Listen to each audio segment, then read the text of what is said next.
On va revenir en visio avec un autre exemple de transformation, là encore plus appliqué sur les outils et les découpes de transformation. Et donc là, on va avoir quelqu'un qui devait venir directement aujourd'hui sur place à Paris, mais il va vous expliquer pourquoi il a eu un empêchement, il a dû rester chez lui dans le Puy-de-Dôme. Michel Gelbaud, tu nous entends? Ouais, très bien. Vous aussi? Très bien, parfaitement. Bonjour à toutes et bonjour à tous. Très bien, une dizaine de minutes également. Oui, parfait, j'ai le chrono, les yeux rivés sur le chrono. Donc, je devais être parmi vous aujourd'hui. Je suis désolé de ne pas pouvoir vous rencontrer. Je vous expliquerai la raison de la raison pour laquelle je ne suis pas avec vous cet après-midi. C'est une raison verte, donc j'espère que je serai excusé. Donc, mon groupe, il s'appelle Origin Steel. Nous sommes 350 personnes. Nous transformons 42 000 tonnes d'acier par an sur 36 000 m² de bâtiments industriels. J'ai 5 usines et le chiffre d'affaires de 2024 est de 90 millions d'euros. La prochaine slide, peut-être bien, voilà. Donc mon implantation, elle est européenne. Comme il a été dit, mon siège social se trouve ici à Clermont-Ferrand. J'ai 3 usines autour de Clermont-Ferrand, une usine à Grenoble et puis une usine en Slovaquie. Et puis tout à fait en bas, vous pouvez voir mon périmètre d'intervention. Nous intervenons après la réception des aciers que nous transformons à 80% à base de plaques et 20% à base de tôle à chaud. Donc nous réalisons des activités de découpe avec les 3 procédés: oxycoupage, découpe plasma, découpe laser, du pliage, du soudage, qui est manuel mais aujourd'hui de plus en plus robotisé, de l'usinage par commande numérique et puis du traitement de surface et des opérations de logistique. Donc rapidement pour les métiers, nous avons des outils de très grande dimension en oxycoupage, en plasma et en laser. Je vous fais remarquer au passage qu'en laser, on a le plus grand laser de France avec des tables qui font 5000 de large par 12 mètres de long. J'avance? Oui, s'il te plaît. Nos outils de parachèvement, donc du planage, on voit en haut à gauche une planeuse à rouleau, des outils de pliage jusque 600 tonnes en puissance avec 6 mètres 200 de long, des centres d'usinage verticaux et des rouleuses où on peut rouler des tôles de 2 mètres 500 de long en 20 mm d'épais. Des moyens de soudage où nous avons, depuis notre usine de Grenoble, une ingénieure soudeur qui pilote tous les QS, QoS et QMOS sur les 5 usines.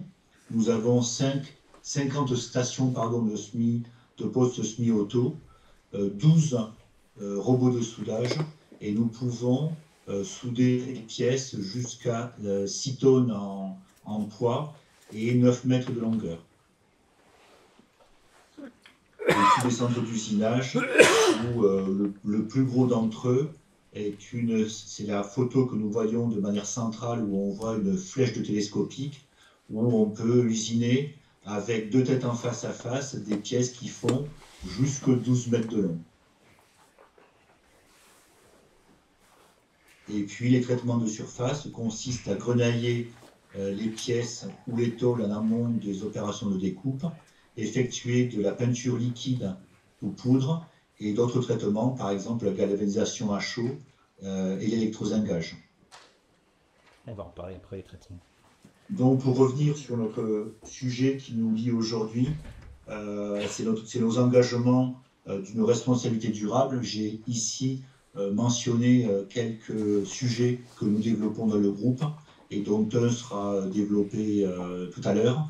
Donc le recyclage, on s'efforce, évidemment, on génère après nos outils de découpe beaucoup de scrap, et ces scraps sont recyclés avec des partenaires de proximité.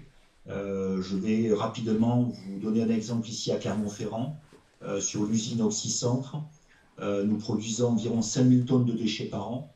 Ces 5000 tonnes sont récupérées collectés, recoupés et distribués localement chez nous à une usine qui se trouve à une 50aine de kilomètres de mon usine de Pont-du-Château, qui s'appelle Aubert-et-Duval. Donc en fait, il y a un réemploi de mes scrap dans cette usine de proximité qui permet d'atténuer notre impact CO2. On réalise également avec nos clients, c'est le deuxième point, de la co-conception, ou plutôt de l'éco-conception, qui nous permet, notre bureau des méthodes travaille avec les bureaux d'études de nos clients et nous essayons d'avoir des process les moins consommateurs en énergie pour, au départ de la conception, proposer la meilleure utilisation possible de nos énergies. Le troisième point, c'est le Green Steel. Tout à l'heure, on a entendu parler, Tobias, au sujet de Dillinger.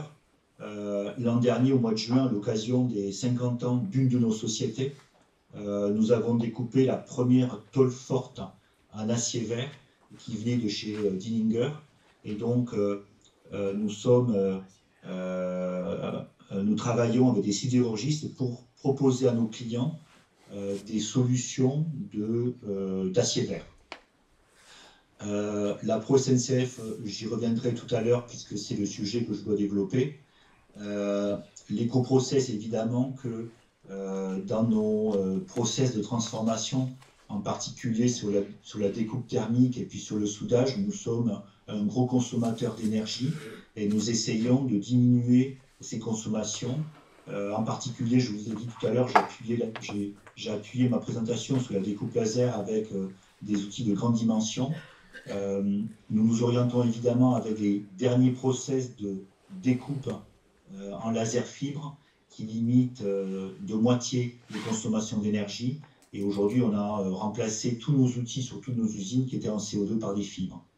L'énergie par le soudage aussi, et puis également le bruit, où nous faisons attention en fonction des localisations que nous avons.